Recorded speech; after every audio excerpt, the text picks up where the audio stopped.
Wow. Oh boy, more iPhone 12 news. That is not good news. It's bad news, but what else is news? Oh, good start, John. What a joke. Good start to the show. Great. Want tech news in a way that doesn't suck? Hit the subscribe button and turn on notifications if you're sitting on the toilet right now.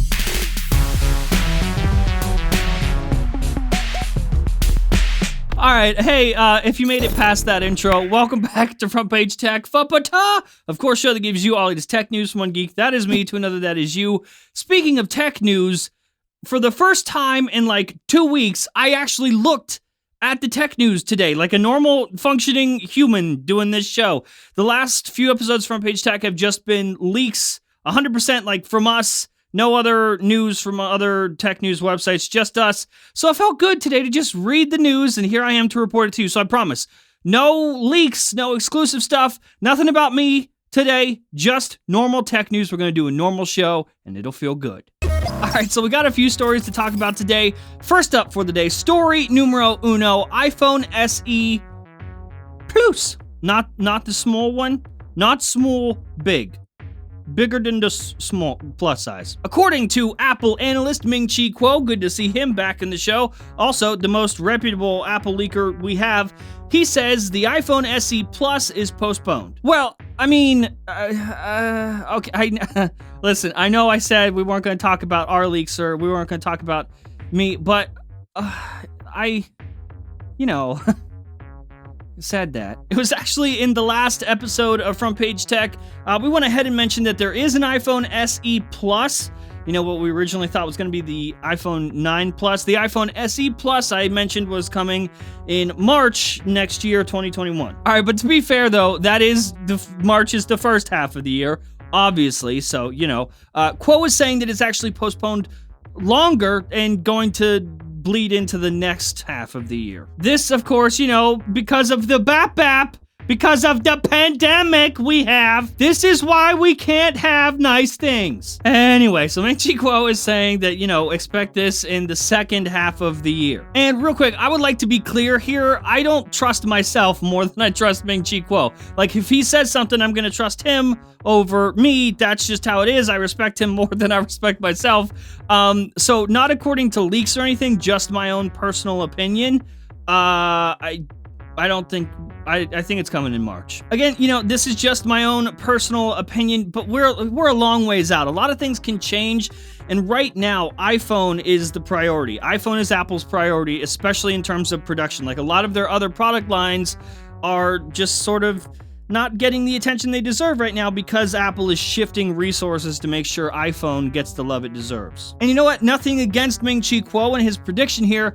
I just think we'll be pleasantly surprised, and I think it'll make it out the door by March next year, 2021. Now, if you want to know what else I know, like in terms of additional information I can provide here, whether we get it in March 2021 or later in the year of 2021, we're still not going to get another refresh to the SE. We're just going to be getting the iPhone SE Plus, and it's going to have the A13 chip in it. Like, it's not going to be upgraded to the A14, at least as far as I know. But if you think about it, right, because at that point, the A13 will be not the current processor. At that point, we'll have the A14, so technically it's a year or so behind. At least from what I'm told, it'll sort of balance itself out. Even though we're getting a new, bigger size, the processor will not be as current.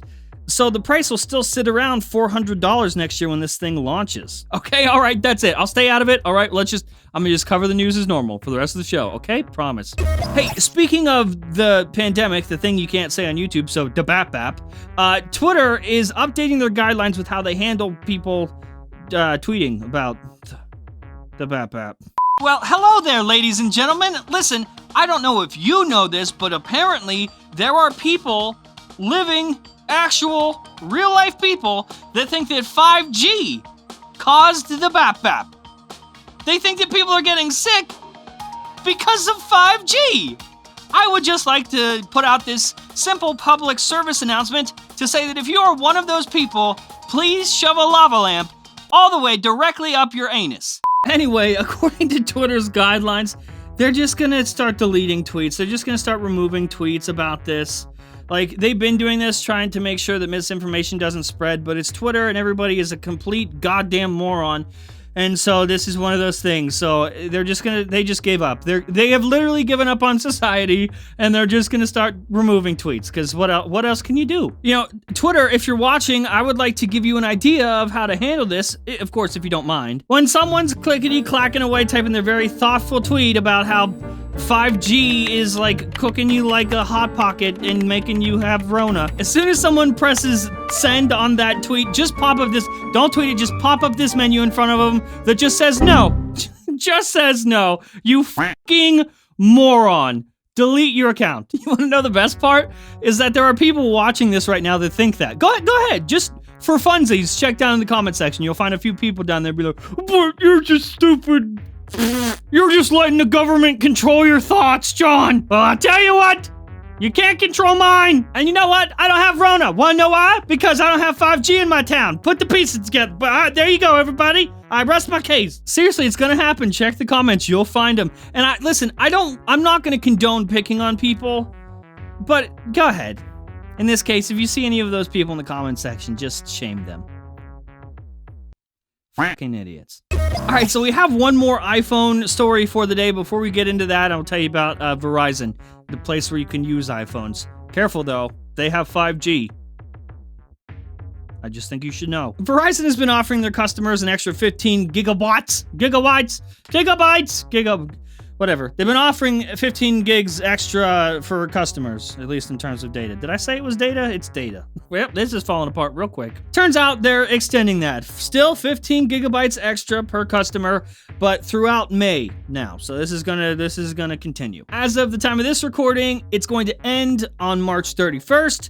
Of course, that could change. Just like it did this time, could change again. It depends. That's it. That's the whole story. Okay, moving on. So last up for the day, iPhone 12 news. More news coming out from Ming-Chi Kuo.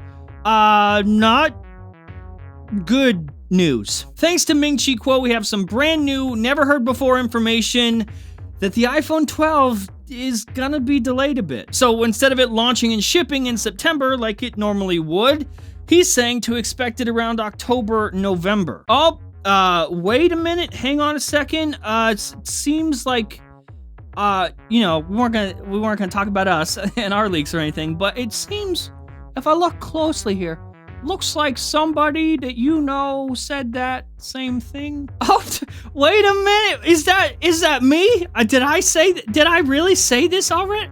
I did, huh? I have been saying this for like a month or so. I have ascended. I'm just kidding. I'm not gonna do it today. But for real, this isn't about necessarily who said it first. I know I usually like to do that. But in this case, I'm just glad that Ming-Chi Kuo was saying the same thing because it makes me feel better. It backs me up with my information. So Ming-Chi Kuo, thanks for having my back, dude. You don't know who I am, but thanks. Now, along with this information, he actually gave another detail stating that mass production for the iPhone 12 may not even start until September. And naturally, that freaked a lot of people out. Like, oh my, it's gonna be so late. It's not even coming in 2020. What are we gonna do? But everyone, cool your britches, calm down. That's sort of how it works, and it still lines up with the timeline I gave you. In fact, let me remind you of this. Last month, in March, specifically on the 18th, I went ahead and tweeted that the iPhone 9 had just entered mass production. Of course, now we know it's the iPhone SE, but at that time, we were all calling it the iPhone 9. And then, you know, just about a month later, now we're actually getting it. It's launching and it's shipping, and everyone's gonna have their iPhone SE like tomorrow or whenever it comes. So yeah, that's typically how it works. Even though production itself lasts months, years, even for some devices, mass production usually starts, and then soon after that, you can expect a launch of some kind. So just like we saw with the iPhone SE, where last month it entered mass production, we can assume we'll see a similar timeline with the iPhone 12, which lines up with the delays I was trying to tell you about. So mass production will start in September, launch in October, November, around that time frame. It's not good news, but it's also not the worst news. Like, we could have heard that it's not coming this year at all. There's that. But it is. It'll be fine. And that's it. That's the show. Hopefully you liked it, you learned something. If you did, hit the like button. If you hate my stupid face, thousands of people do. So go ahead, hit the dislike button. That one's for you. If you're new here, subscribe, and I'll see you guys tomorrow.